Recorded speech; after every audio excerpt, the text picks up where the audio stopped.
सभी से मेरी प्रार्थना होगी, आप सभी अपना एक बार आशीर्वाद देंगे। मैं आपसे ये अनुरोध करने आया हूँ, मैं आपसे ये प्रार्थना करने आया हूँ। और चूंकि ये इसरी बाजार है, मैंने कानों में कुछ विषय को सुना है, मैं आज उस विषय पे भी चर्चा करना चाहता हूँ कि कुछ लोग आके इसरी बाजार के जो व्यापारी वर्ग हैं, व्यवसायी वर्ग हैं, थोड़ा गाना को बंद कीजिएगा ना भाई, थोड़ा गाना को बंद, क्योंकि मैं इसीलिए यहाँ रुका। मैं क्षमा चाहता हूँ, मैं खेद प्रकट करता हूँ कि मैंने आपको रोककर मैं अपना बात को रख रहा हूँ, लेकिन कानों कान मुझ तक एक संदेश आया कि कुछ लोग हैं जो इसरी बाजार के जो व्यवसायी वर्ग हैं, व्यापारी वर्ग हैं, उनके बीच आकर हमारी एक छवि को प्रस्तुत करते हैं कि अगर जरा तो चुनाव जीत के आएंगे तो इस तरह का आचरण होगा, ऐसा होगा। मैं आपको क्लियर कहना चाहूंगा, मैं एक बदलाव की राजनीति के लिए आया हूं, चाहे वो किसान वर्ग रहे या व्यापारी वर्ग रहे। मैं अगर राजनीति में आया हूं तो हर किसी का सम्मान रहेगा और संरक्षण भी मिलेगा। और मैं तमाम व्यापारी भाई जो हैं, जितने हमारी व्यापारी और व्यवसायी भाई हैं, आप एक बार थोड़ा सा जांच लीजिएगा कि आप लोगों को ये कहानी कौन सुनाते हैं? जेएमएम वाले? कौन जेएमएम वाले जो खुद एक प्रत्याशी को अलारगो गांव जाने से लाठी से रोकते हैं? मैं आपसे निवेदन करूंगा, मैं ये संदेश विशेषकर व्यापारी वर्ग को देना चाहूंगा। जो जेएमएम के लोग आपके कानों में भरते हैं और एक जिला परिषद भी है, तो जिला परिषद को अपना 9 पंचायत का सेवा करना था। वो जेएमएम के लोग जो लाठी से अलारगो गांव मुझे घुसने नहीं देते हैं, यही बगल में कोई राकेश महतो है, मैं उन्हें नहीं जानता हूं, वो जेएमएम के सुन रहे अपने गांव में उन्होंने 2 दिन बिजली कट कर दिया था क्योंकि गांव वालों ने मेरा झंडा लगाया था। आप पढ़े लिखे लोग, व्यापारी वर्ग एक संपन्न लोग होते हैं, ठीक है, आप मुझे वोट करें या ना करें अलग विषय है, मैं फिर भी आपको अपना अभिभावक, आप मेरे जो भी रिश्ता लगते हैं, जिस उम्र में मैं आपका सम्मान करता हूं, लेकिन सच्चाई को थोड़ा जान लीजिए। वो जेएमएम के लोग जो राकेश महतो 2 दिन बिजली काट देते हैं, आपके बिरनी के मुखिया हमारा जहां झंडा लगा है उन घरों में जाके 50 किलो का चावल देते हैं कि झंडा हटा दो। एक बात बताइए, 20 वर्षों से आपने डुमरी को देखा है, बताइए किनके कार्यकर्ताओं ने दबंगई किया है? किनके कार्यकर्ताओं ने आपके सामने दबंगई किया है?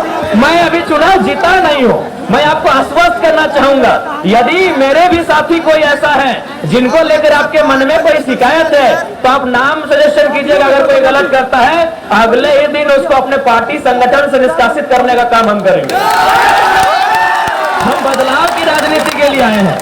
अगर कोई मेरी छवि को आपके सामने गलत प्रस्तुत कर रहा है तो एक बार उसके बारे में जानिए, कौन लोग हैं ये? मुख्यतः झारखंड मुक्ति मोर्चा के लोग हैं। पता कीजिए, अलारगो गांव में इतना मोटा मोटा डंडा लेके मेरा स्वागत था। बताइए कौन से भारत के संविधान में है कि एक प्रत्याशी दूसरे प्रत्याशी के गांव प्रचार के लिए नहीं जा सकता है? यही कोई पूर्व जिला परिषद राकेश महतो है, मैं जानता नहीं हूँ। सुन रहे हैं, मधगोपाली गाँव के लोगों को उन्होंने 2 दिन बिजली ही कट कर दिया था। मधगोपाली की घुटवाली है, 2 दिन उन्होंने बिजली ही काट दिया था। बताइए, आपको गलत लड़के के प्रति डर दिखाया जा रहा है, असली डर किनके सामने आपसे छुपा नहीं है? कौन लोग क्या कर रहे हैं छुपा नहीं है। ऐसे अनगिनत किस्से हैं, जब से मैं डुमरी का चुनाव लड़ रहा हूं ना, ऐसे अनगिनत किस्से हैं जब हमारे कार्यकर्ताओं को रोका जाता है, हमारे कार्यकर्ताओं को धमकी दिया जाता है कि हम सरकार में है, केस कर देंगे, मुकदमा कर देंगे, बहुत सारे प्रताड़ना दी जाती है। तो ये आपसे छुपा नहीं है। लेकिन मैं आपसे यही विनती करूंगा, विशेषकर व्यापारी वर्ग से, व्यवसायी वर्ग से, आप लोग बहुत शिक्षित लोग हैं, आपकी सोच राजनीति को लेकर बाकी की तुलना काफी उच्च कोटि की है, इसलिए आप अपना मत देने से पहले एक बार थोड़ा सा जान लीजिएगा जो लोग आके आपको गलत पाठ पढ़ा रहे हैं वो कितना दोषी है। तो इसीलिए मैं आपसे निवेदन करूंगा, हाँ ये सत्य है कि मेरा स्वभाव में एग्रेशन है, लेकिन किसके लिए ये भी आप जानिए। मेरा वो एग्रेशन उन करप्ट पदाधिकारी हो, कंपनी के मैनेजर्स हो जो मजदूरों का शोषण करते हैं। आप देखिए, भले आप व्यवसायी हैं, लेकिन आपका व्यवसाय चले, किसी कोई गांव से कोई किसान आता है जो बड़ी मुश्किल से दिन भर में 200-300 रुपए कमाता है, अगर कोई वीडियो अगर उससे किसी काम के बदले घूस मांगेगा और मैं वहां अगर एग्रेशन दिखाता हूं तो क्या यह गलत है? आप ही बताइए। मेरा 2-3 पिछले 4-5 महीने में मेरा एक रूप आपके सामने आया है जिसको लेकर शायद आप संशय में है, तो मैं आपको बताना चाहूंगा वो घटना बाघमारा की है। ये संदेश मेरा विशेषकर इसरी बाजार के जितने भी हमारे अभिभावक तुल्य व्यापारी व्यवसायी वर्ग है उनके लिए है। बाघमारा की वो घटना दरअसल ये है कि वहां 133 वर्कर काम करते हैं। मान के चलिए आप कोई भी आपके अंडर भी बहुत सारे वर्कर्स है जो काम करते हैं, तो उनको पेमेंट कौन करता है? आप करते हैं। मान के चलिए अग्रवाल जी की दुकान है, कपड़े की दुकान है, वहां सुनील अनिल नाम के दो लड़के काम करते हैं, तो उनको पेमेंट कौन करेंगे? अग्रवाल जी करेंगे। लेकिन बाघमारा की घटना यह है कि वहां 133 वर्कर काम करते हैं। किसके अंडर काम करते हैं? संजय उद्योग और खेमटा दो एजेंसी है, और बीसीसीएल उसके मतलब बीसीसीएल के अधीन दो एजेंसी काम कर रही है। और आपको जान के आश्चर्य होगा, उनको ना संजय खेमका पेमेंट कर रही है, ना बीसीसीएल पेमेंट कर रहे हैं, उनको सांसद पेमेंट कर रहे हैं। सारा पैसा सांसद को जाता है और सांसद 30,000 लेते हैं, उनको 8,000 रुपया पेमेंट करते हैं। बताइए गलत है कि नहीं?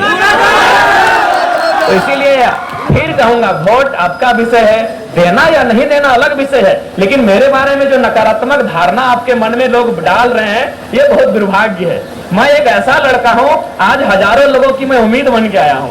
आज मैं हजारों लोगों की उम्मीद बन के आया हूं। हाँ, थोड़ा सा एग्रेशन है, लेकिन वो केवल और केवल भ्रष्ट पदाधिकारियों के लिए है। चाहे वो बीडीओ रहे, सीओ रहे या डीसी रहे, कोई रहे, जो करप्ट करता है, जो झारखंड को लूटता है, उनके लिए हमारे व्यवहार है। बाकी अगर मेरे नाम से मेरे कार्यकर्ता भी अगर कुछ गलत करते हैं, आप उनका नाम चिन्हित करके बताइएगा, अगले दिन उनको अपने संगठन से हम डिसमिस करने का काम करेंगे, ये आपको वचन देते हैं।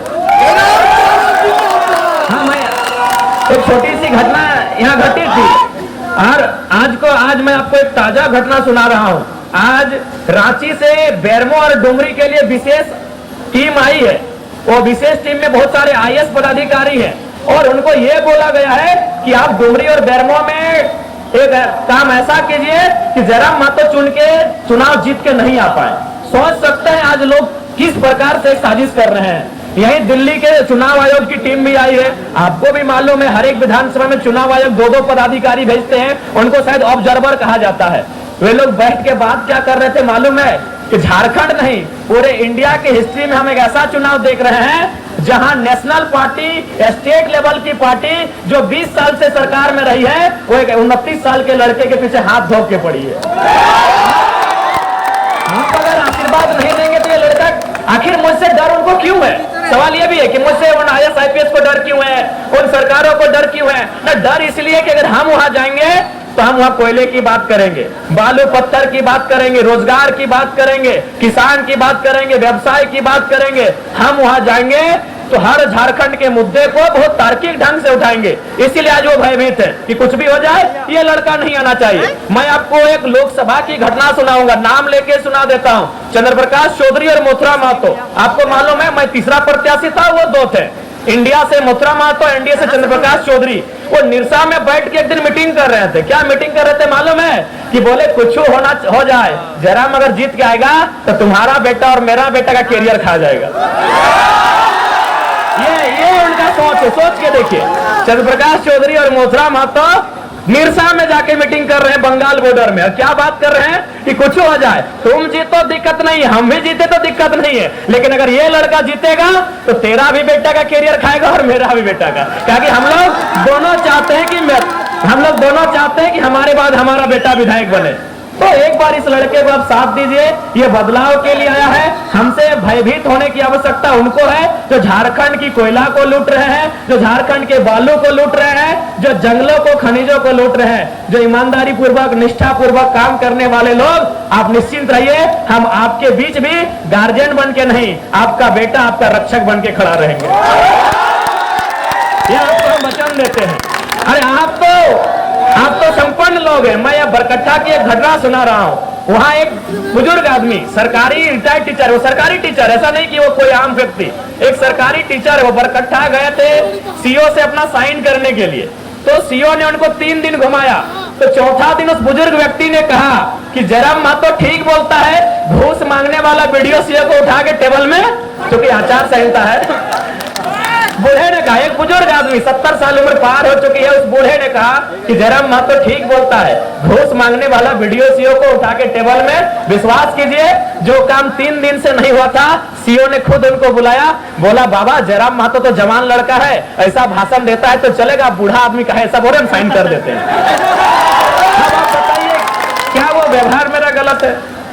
ठीक है, हम मानते हैं, हम कभी नहीं हम एग्रेशन के लिए जाने जाते, लेकिन मेरा एग्रेशन जनता के लिए है, मेरा एग्रेशन गरीब शोषित वंचित लोगों के लिए है। इसलिए हम आपसे विनती करेंगे, विशेषकर जो व्यवसायी वर्ग हैं, व्यापारी वर्ग हैं, बिल्कुल आप मन में किसी प्रकार की नकारात्मक भ्रांति को उत्पन्न ना होने दें।